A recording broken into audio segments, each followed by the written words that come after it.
This is the Action Movie Guys podcast, bringing you action movie reviews from across the decades, plus box office numbers and insight like never before. And now, your hosts of the Action Movie Guys podcast, Alex and Nate. Welcome, everyone, to a brand new episode of the Action Movie Guys podcast, episode 303. We're continuing our watch through of the Planet of the Apes. Now, we're to the final film. Okay, we're to War for the Planet of the Apes from 2017. I'm your host, Alex Figueroa. My co-host is Nate from Netflix Reviews. All right, Nate, introduce our special guest for this Yes, week. we have a special guest, our last new guest. So we've been going through guests the last few months, and this guy, he is one of our OGs. He got a little wrench in our live shows, a patron, a friend. We have Mr. Robert Makes, if you're on YouTube, he's Robert Makes the Cut, but he's going to give you his Instagram and all that. Robert, say hello to everybody. Hi, everybody. Thanks for having me again. Yes. Of course. Yes. Let's get into some financials for War for the Planet of the Apes, okay? Okay. Here we go. So the budget was $150 million, right? Good. We're looking at a worldwide total of $490 million. What you think? Still good. I mean, let's go with our double 153. So it's still made, even if you go double and a half, it's still made over 100. It was profitable, is the point. Yeah.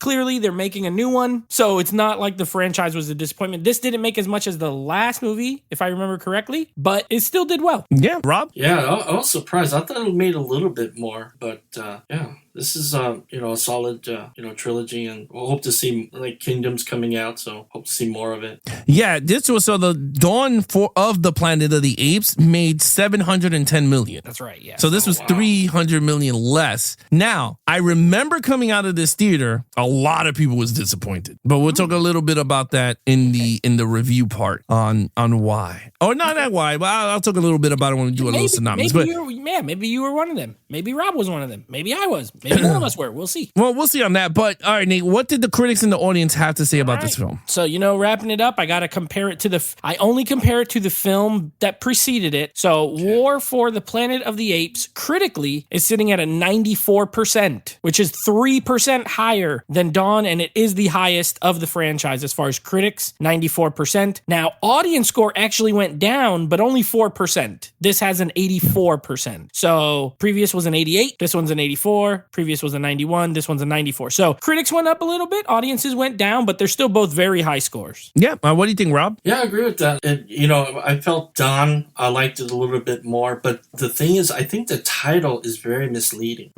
That's what I think. Why do you think so? When you mention War of the Planet of the Apes, you're expecting like wall-to-wall action, when you get from that title, it's, and we'll talk about it in a little bit too. But I wonder if that affected the audiences that you're talking about, Alex. I think they were expecting maybe a little bit more, action-driven film rather than a, more character-driven film, I bet. Yeah. All right. Well, let's get to our first when we to the theater. So, Nate, what was your initial reaction when you first saw this in 2017? Loved it.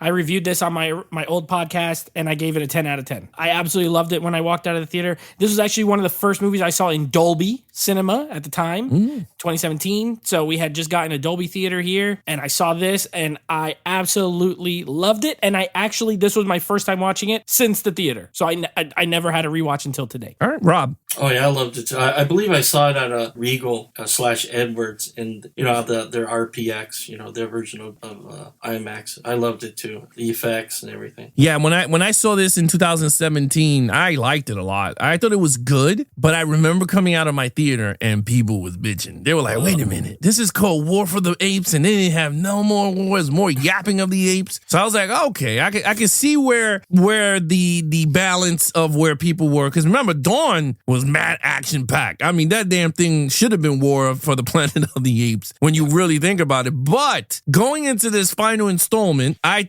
mean, and Rob said it, if you're going in with that damn war in the beginning of the thing, people really thought it was going to be all out apes versus humans and all that. But we're going to talk about it because we rewatched it. We all did. And see if it still holds up for us. That's the main question. Does it still have that magic of us sitting in that theater going, wow, this thing is awesome? So with that said, let's start it off with the lead character. Rob, you're going to start it all off with my man Caesar back at the helm. Caesar was awesome as usual. I give him a 5+. He was, his arc. We go with him on this journey, leading the apes, and the surviving fractions of him, and the CGI, of course, and the performance, mocap performance from Andy Serkis is incredible as always. And they should have a category for Oscar for mocap performance, I believe. That's all I felt about it. No, I agree. I agree. Yeah, 5. This has to be one of the best as far as trilogies go. If you're just looking at a lead character and a story arc, this got to be one of the best. Definitely one of the best we've done here on this podcast. I haven't seen every trilogy ever made. But of the ones I have seen, from what Caesar started as to what he ultimately ends as in this movie, got to be one of the best character arcs. And I love this movie because even though he is still the leader and he shows, I love the Koba stuff where he's like imagining him and he's seeing himself. He sees, himself in Koba and what he was, and he just can't, the vengeance. He has to get vengeance. He has to get revenge, and he can't not do it. And it's a flaw. It ends up being a flaw in multiple times throughout the movie. You know what I mean? So I think, he's not a human, but he may as well be. He's as well written and well crafted as any human character in another movie. So I still give him a 5. I think he's incredible in this. Again. Yeah, I agree. You're absolutely right. This has to be one of the best character arcs. You have to, because his ambition towards the end kind of gave him the the downfall of him getting killed, pretty much. Because if he just followed his intuition that he normally does and became the Caesar that everyone loved, he would have been fine. He would have saved the apes. They could have went their own way. But he was just such a hatred for, they killed his wife and his son. So, any man was going to go after the dude regardless. But again, he knew he had another son that he's going to be leaving behind, right? Cornelius, which I screwed up because I thought the second movie was Cornelius. No, that was Blue I don't Eyes. know his name. Blue was Eyes. Blue Eyes, right? Yeah. Blue Eyes. Yeah, see, I was so thrown off. And then Cornelius got pretty older. And then he was like, come here, Cornelius. I was like, oh, damn, my bad. I was like, wrong Cornelius is ape. the baby. Yeah. So I think you're right. It had to be the best arc. And I think every ape in this movie was so. I even like Bad Ape. I My love boy him. Bad Ape. Oh, he is I so love cute. him. He's great. Oh, he was so cute. I thought he was like, this dude was so awesome. I liked it when they found him. And his name was Bad Ape. That's why I started laughing. Steve Zahn is the one who does the voice. He's funny. He's great. Yeah, it's really Yeah. No. When he Yeah, gets no, like scared. he's like, those people are small. Yeah. And then they all looked at him, Binoculars, yeah. and then he put it back, and he went, oh. And he's wearing a vest. He's wearing a vest the whole movie. Oh, Yeah, I love that character. I think he's great. Yeah. And Rocket's a gangster in this one. Yeah, Rocket is really good. Yeah, Maurice. Oh, You're right. yeah. All the ape characters are, even the ones who get a little bit of time, they're all fleshed out like regular humans. And I like, and you know what? It's great. I'm gonna say it here because I normally don't do it in action movies. Well, certain, but I never say it here. But I got really emotional when he talked to Maurice for the final time because Maurice started to cry. yeah. He literally gave a sentence for the first time you see him talk to Caesar, and you even see Caesar get emotional because he was like, he never talked to me like he normally does his sign language. And I was just like, damn, this is really heartful. Like he knew he was gonna die, and he just said it. And I was like, man, it's a really cool send off. Yes. For a main character. Like normally they do this whole heroic thing and whatever, but he literally is sitting on top of the hill looking over the apes. His son is happy jumping around with the girl, and then he just collapsed and dies with his best friend, rubbing his fur. Like, take it easy, my friend. But yeah, I gave it a 5. I think it is great. All right, main villain, which is played by Woody Harrelson, called the Colonel. Nate, go ahead, start it off. What do you think? So first of all, I love Woody Harrelson in like movies in general and show anything Woody Harrelson's in. I usually like Woody Harrelson. So the performance is good. I ended up on a 4, and I would have given him a 5. But here's what happened. I don't love his ending of his character. In a way I like it, but in a way I don't. So ultimately, he's this colonel. The dude is ruthless. He hates the apes, and he has a reason. This is why these movies are so good, because they're so well written. Because even the villains, Koba, him, they really have a reason for why they don't like the other. Right, Koba hates humans for a lot of good reasons. This guy hates apes because, one, they spread this virus around, killed everybody. Sure, humans started it, but in his mind, the apes did it. Then they're passing along this virus that's now making humans revert back to like being more can't talk, more primitive, basically. Happens to his son. He has to kill his own son, and now he hates them. So I get it. I'm right there. I'm like, all right, bro, I get it. Like, I don't agree with you, but I get it. So his whole why I'm cool with. He's also ruthless. He be whipping people or having other people whip them. He shoots them right in the one he shoots right next to Caesar. After he gets whipped, he shoots him right in the head. Like, ruthless. He gets the virus where he can't talk, and he's like, and he's drunk or whatever, and then he just shoots himself, and that's it. And there's still like 20 minutes of movie after that. So I didn't love that. You know, I knew even the first time I saw it, I knew Caesar wasn't gonna do it because he's such a great character, and at the end of the day, he's gonna be like, you know what, I'm just not gonna kill you, even though I could. But I still don't. I wish he went out in a different way. Maybe another rocket comes in there and is like, oh, you can't shoot him. Well, I'll shoot him for you, boss. Don't worry about it, or something other than that. So I still gave him a 4, though. I do think he's a great villain. Does murder Caesar's wife. I'm close to a 5. It's like a 4.5. You know what? I'm a 4.5 because I just like that little bit at the end I didn't like. All right, Rob. Yeah, Woody Harrelson as a colonel, it's a 5 for me. He was ruthless, but still, you could still relate why he's doing what he's doing, and you can relate to why Caesar has hatred and the colonel has hatred toward the apes, and Woody takes no prisoners in this one. So, and also, I could relate to what Nate was saying. Like, he kind of died like in a whimper. I thought he was going to go fighting a little bit. That was a little, but it didn't throw me off. But so that's why I'm going to give him a 5. Woody's performance was just awesome, and that's what you need in a movie like this. Like, you need the villain to go head to head with your lead, and he accomplished that right here in this movie. So it's funny, I was torn with that too. Like, when I saw that ending, I was like, you gotta be fucking kidding me. This guy did through all this, and he goes out with this. And I was like, you know what? I was going with the 4, but then I was like, if you look at it as a whole, he took out his own life, whatever. It is what it is. But he checked off for me what a villain is. He killed my man's wife and son. He freaking, first of all, he demolished the apes' land. I mean, their hometown. Like, he destroyed that whole thing. Then he has them doing rocks and building walls. Like, and then he's just like such an asshole. Like, and I mean, rightfully so. So it is what it is. But Woody Harrelson played it so well. And you're like, I can't knock him for that. I mean, again, we're not doing it as a performance as an actor, but the character himself was just like, one thing that, I mean, you did say it, Nate, but one thing the Planet of the Apes did very well, which is kind of so rare in a franchise. Each movie had one of the best villains. It gets better and better. Yeah. Like, Koba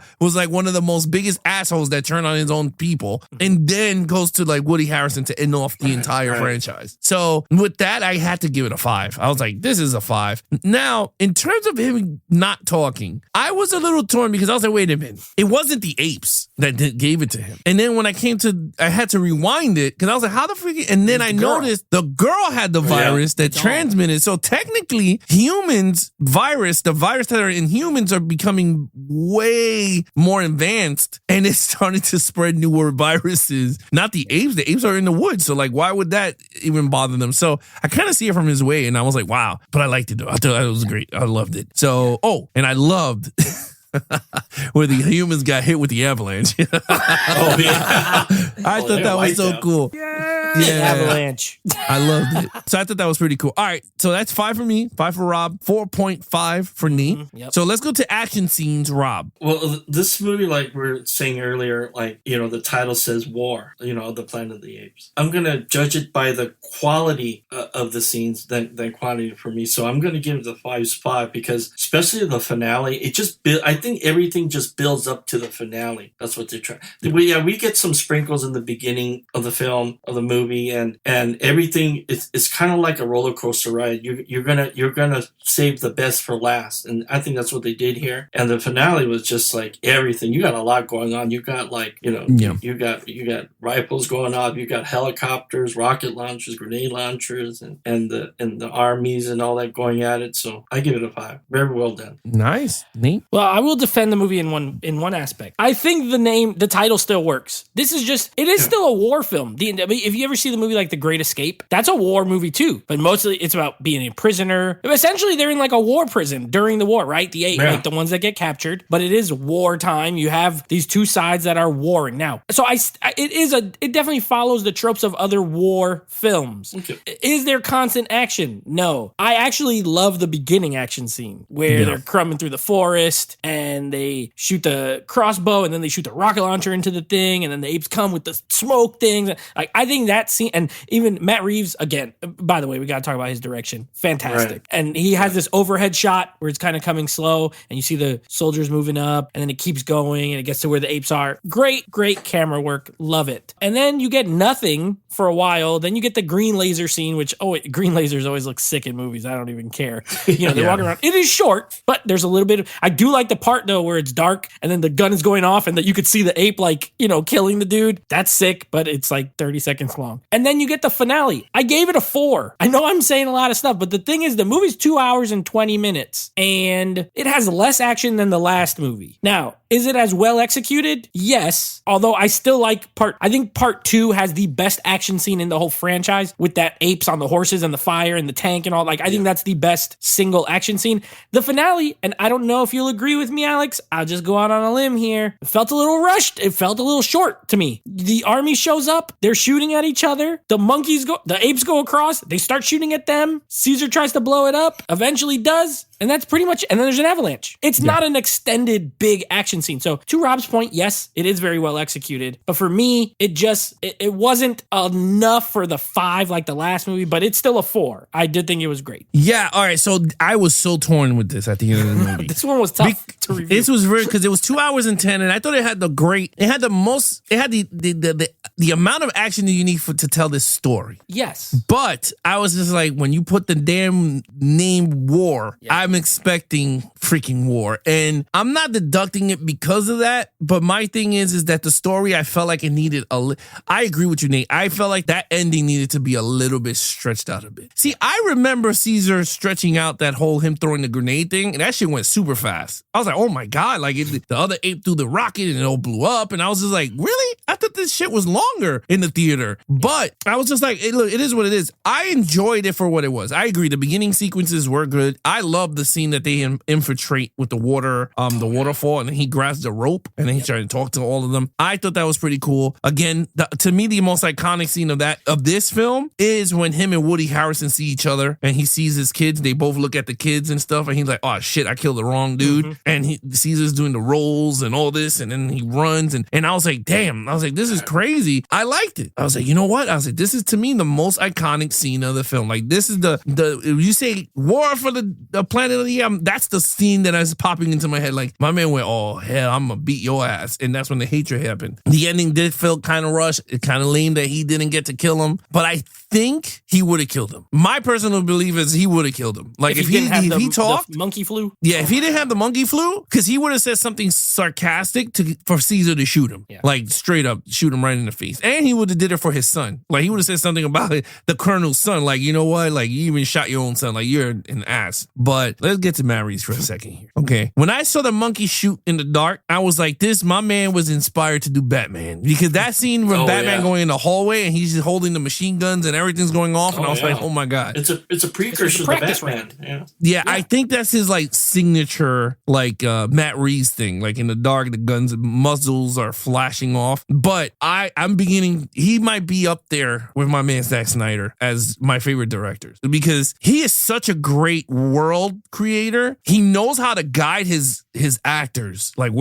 how to get the emotion. Because man, even the damn apes, I felt so bad for them. And in the action sequence with the avalanche, you felt it. I don't know. I just felt like he built everything up in these action sequences that work so well, and that's really hard to do in the third movie to elevate the action to where it is now. So I gave it a 4. Rob gave it a 5. Nate gave it a 4. Storyline, take it away, Nate. Okay, 5. One thing you mentioned there when you were going on the action that I agree with, there's enough action for this storyline, but we're scoring as an action podcast, we kind of parse it out. Individually, how good is it? I don't think this movie needs more action because I was invested in the entire storyline. And all the character stuff is great. The journey of the little group, I love the little band of the 4 of them together, Rocket and him and Maurice and the gorilla, what's his name? Luca, which is my nephew's name, by the way. So I didn't even know that gorilla was named Luca. Yeah. So yeah, I love them. The one of them being like, well, I'm going with you and I'm going with you too. And he's like, I got to make sure you come back alive. And I'm a sucker for these movies where that happens, where the guy's going to go off on his own and his real ones go with him. Love it. I like the little girl. I like the storyline with the girl. I really I thought when it was going, I was like, am I going to be annoyed with this? But honestly, I was not. I was not annoyed with it. She found a place where she fit in, and it was with the apes and not the humans. They would have killed her. You know what I mean? Her own people would have killed her. So I enjoyed that. I like the whole prison camp thing, the escape.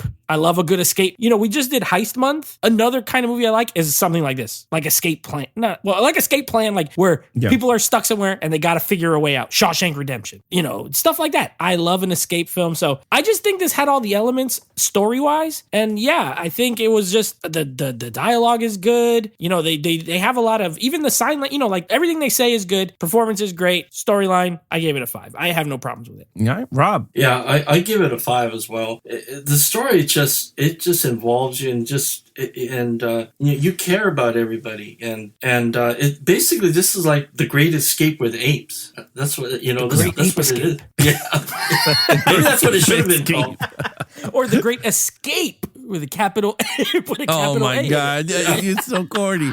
You know what? I could see that as the poster. And the way Caesar's arc is, we just and the little girl too. It just hits everything. It checks all the boxes for me. It's not only a stirring action movie, also like an emotional one. It packs the punch too, especially at when they're at that prison labor camp that Woody Harrelson is leading and all that, and also the callbacks to the original, like the little girl's named Nora. That was from the first movie, the brunette that Charlton Heston was with, and also that scene when they're on the beach kind of reminds you of the first original movie too. So I give it a 5. Yeah, storyline is a 5 for me. I think this is a well put together story. 1. 2, it filled the holes. Like there was no plot holes at all. Like these dudes really was like, this is the final movie. We're going to close out as much as we could. Woody Harrelson gave you so much information about the human side that it wasn't funny. When he was sitting down talking to Caesar, I'm like, this is how you fill up the holes that you thought 1 and 2 had. My man was just laying it all out for everybody. Like, listen to me, you moviegoers, because we're going to fill this out for the last time for you guys. I loved it. I love the girls. I love the fact that I love the little girl thing because it felt very like the first film, like how James Franco took Caesar in and he had to train that up. And I felt like that was like that little arc there. Like they had to train her up as that. And then of course, how moronic it is, right? Where Caesar lets go of one of the guys as a peace treating is the guy that kills him. He shoots him with the arrow. So like for me, that's like, I love that whole destiny thing. Like, it's going to come back and bite you in the ass. And that's what one of them said, I think told him, like, why are you going to let them go? Like, you should just kill them. Right. So I like that. And again, I was emotional. I was very emotional. My eyes were watery throughout the movie. Towards the end, I thought it worked very well. And I got to say, it's as a franchise, this is such a rewatchable storyline. Like, you don't have to watch it next year. You don't have to watch it. If you could see it 10 years from now, you're going to feel exactly how you felt when you first time saw it, when we rewatched it for the action movie guys, and then when you see it 10 years later after that. So for me, that's a plus. And when you could when you could capture a story like that you could bring out a lot of emotions, I agree. So I give it a 5 on that. Okay, overall, Rob. overall 5+ for me. This checks all the boxes.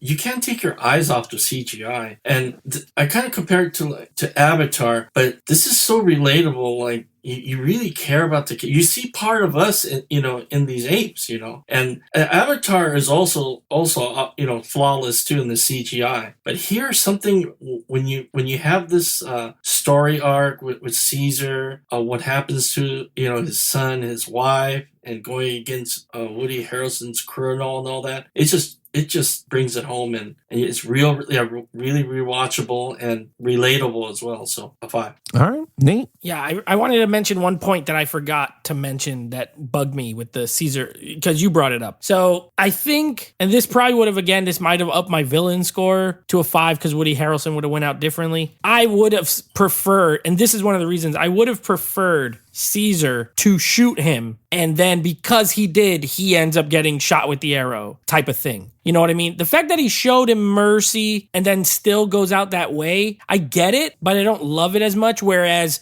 it's more of a message in that way of like, well, look, you could get your revenge, but it might have this consequence of then he gets shot with the arrow. So I think that would have hit a little different for me, at least. Other than that, guess what? 5. I think this movie is fantastic. The performances are great. Again, everything Rob said. The CGI is amazing. This movie's 6 years old. Even Dawn looked great, but somehow this one looks even better. I mean, it's a couple years later. It's the eyes. I think it's the eyes of the apes. They really, they don't have that like uncanny valley where they look like they're just looking into space. Like they look human, and the facial expressions are amazing. Right. Alex, something you said about the storyline, I 1,000,000% agree. These are so rewatchable. I don't rewatch movies too frequently, but in 2 or 3 years, if I wanted to watch this, or if I had a friend who's like, I've never seen those, I'm like, oh, strap in, get ready, because I think this is probably one of the best trilogies, and I know there's a 4th one coming out, so it won't really be a trilogy technically anymore, but as of the 2nd, it's got to be one of the best trilogies, period. First movie's very good. 2 and 3 are amazing, in my opinion. Like 5 out of 5. So I gave this one a 5. I think it's a fantastic finale and to a great trilogy. Yeah, I'm going to end it with a 5. Okay, so I'm going to give it a 5 because I think it had everything you wanted in the final film. You got the hero to go out with a bang, right? He saved his people. He saved his little son Cornelius. You're like, fine. You got the villain being an asshole, but he dies, and you're like, great. The whole overall journey from beginning to end and how it concludes, I think this is one of the best arcs. And then Andy Serkis, he should have won he should have won 2 Oscars, if you'd be asking me. I think between this movie and the last movie, I mean, his acting is flawless. And I would have even gave it to the chick that played Maurice. I would have gave her an Oscar or 2, or at least a nod for that, because it was great. Special effects is amazing. The music was outstanding. In this movie. The scenery was great. I mean, kudos to Matt Reeves, because, I mean, I have hope now watching these back-to-back films that the Batman movie is going to be really, I think this is going to, the Batman second film is going to elevate way better than what the first one gave you. I mean, but yeah, so with that said, 5 total points, what you got? I got a total of 25. Nice, perfect film. Coming out swinging. First show, 25 out of 25. I got 23 and a half for me. 23 and a half. That's action and the villain with the 4.5. But very great. Very great. Yeah, I give it a 24, just like the last one. The last one I think I gave it a perfect. 25, I think. I think I gave it a perfect. Yeah. And it's funny, like, I like them all the same. Like, there's none that I will say is better than the other for me. I think they all great. Maybe I could say the first one is a little bit less because, Caesar's not as I think so. Caesar. I think the first is the least of the 3. But not as like, I don't want people to be like, least. I'm not saying it's like 30 rungs down on the ladder, but it ain't as good as 2 and 3. 2 and 3 is the one where if you came up to me and said, my favorite one is War, or you said my favorite one is Dawn, I would agree with both of your picks. It wouldn't matter. But I will say this though, if 2 and 3 never existed and it was only Rise of the Planet of the Apes, I'll be like, it's the best movie I ever seen. Yeah, I would be like, best one. But all right, so we gave it all stuff. Nate, what is coming up next? Okay, so next episode we will have we will be joined by a guest. You might have heard of him. His name is Rob. He'll be back for the next show as well. And we're going to be doing remake month. And the first one on our list is the remake of a 1970s film. It's a little movie called Death Wish. So we're going to be doing that. And then the next franchise. Now we couldn't remember it on the live show, but I remember it now. The next franchise we start next week is a good one, Alex. This is a good one. Your boy, well, he's in 3 of them. Melly Gibson doing a little Mad Max. So we got some Mad Max, and then the Road Warrior, and then Beyond Thunderdome, and then a little Fury Road. So those are going to be the next 4 in the franchise month. Wow, I haven't seen those in a while. I got the 4Ks of those, but I haven't seen them in a while. Thank God you gave me the digitals because I have never seen 2 or 3. I've only seen 1 and Fury Road. So really? 2 of them will be first time watches for me. Nice. Okay. Very excited. I like that. All right, that's gonna be fun. I think part 2, I have a feeling we're gonna have fun with that one. Because that one I think to me, I hasn't seen it in a while, but to me, part 2 is the best one out of all the 3. I mean, I'm not saying because I like Fury Road a lot, but a lot of people consider that Mad Max. I was like, nah, my man Mel Gibson is Mad Max. I can't throw that with 3 films. Exactly. You can't. I mean, it is the same character for some reason, but recast. You can't. Yeah, you can't. You can't do it. But anyway, with that said, you guys want to follow us? Huh? I said I'm excited for it. I've never seen it. Yeah, it's going to be fun. Yeah, it's going to be fun. Very post-apocalyptic. I like when we do those movies. We do one? Real dusty. We did a post-apocalyptic movie, right? With the hot chick that was a vampire in what was her name? What? With the hot chick that was she was the vampire. She was in Rise of the Vikings. She played the Doomsday. The daughter of Victor. Doomsday. I like that movie. Yeah, that was a good film. I like that movie. Yeah. You're right. All right, so this is our first post-apocalyptic movie since Doomsday. Yeah, it is. That's why I'm laughing. Because we have not tackled Escape from New York yet. Oh. Yes, we did. So then this is the third. Escape from New York. But Doomsday was after that, I think. Yeah. But I know in the future also we have Book of Eli with Denzel Washington, which is I haven't seen that. It's also a Dusty movie, so yeah. I call these Dusty movies. Yeah. Yes, a lot of Dusty movies. All right, with that said, if you guys want to follow us in our social media accounts, please follow Nate over to Instagram at Netflix Reviews. Check out the podcast with him and his friends called Netflix Movie Reviews. Nate is now doing live streams also over on Instagram every other Monday when we're not live on YouTube. So head over to Netflix Reviews on Instagram at 9 p.m. Eastern every other Monday. Him and his friends that did the podcast that I sent you guys to listen to join forces after all the years they have not podcasted. So, and again, you guys want to follow us for Action Movie Guys, head over to Instagram at Geeks and Flicks. Head over to official website, www.geeksandflicks.com. Other than that, I'm your host, Alex Figueroa. My co-host is Nate from Netflix Reviews. Robert, thank you so much for joining us for this episode. Having me. It was awesome. There you go. Be awesome to each other and geek out.